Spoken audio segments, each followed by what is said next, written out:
In this video, we will explore the implementation of delete endpoints in REST APIs. We will focus on how to effectively delete resources using the delete method, ensuring that our API is both functional and secure. The delete method is used to remove resources from the server. It is an idempotent operation, meaning that making the same request multiple times will produce the same result, which is the permanent removal of the resource. This is an essential method for managing data within an API. A basic delete endpoint structure typically follows this pattern: delete /API/users/ID. Here, the ID is a parameter that identifies the specific resource to be deleted. In the code example, you can see how we define a delete endpoint using a framework.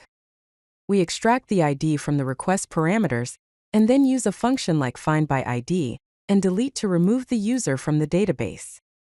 Finally, we respond with the status code 204, indicating a successful deletion.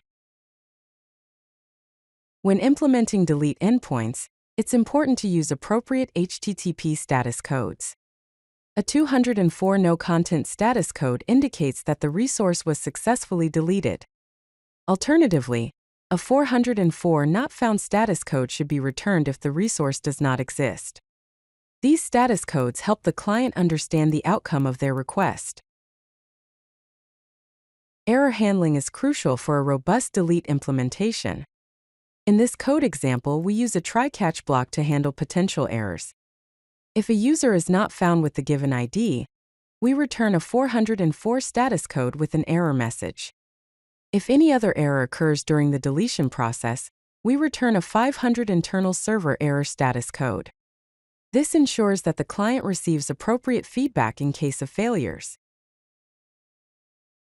Validation and security are key considerations when implementing delete endpoints. Validation involves ensuring that the ID provided is in a valid object ID format and that the user has ownership of the resource. Security measures include user authorization and access permissions to prevent unauthorized deletion of resources. Implementing these checks can protect your API from malicious or accidental data loss. Here is a complete example of a delete implementation that includes validation, authorization, and error handling. First, we validate the object ID format. If the ID is invalid, we return a 400 bad request error. Then, we check if the user exists and has the permission to delete the resource. If the user is not found, we return a 404 not found error.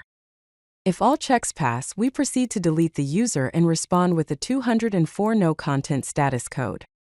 Finally, we catch any server errors and respond with a 500 internal server error status code. In summary, here are the best practices for implementing delete endpoints. Always return a 204 status code to indicate successful deletion. Validate the input to ensure the ID format is correct and the resource exists. Secure access by verifying user permissions. Lastly, handle errors gracefully by providing informative error responses. By following these practices, you can create a reliable and secure delete implementation for your REST API. If you like this video, hit that like button and don't forget to subscribe. Visit CodeLucky.com for more such useful content.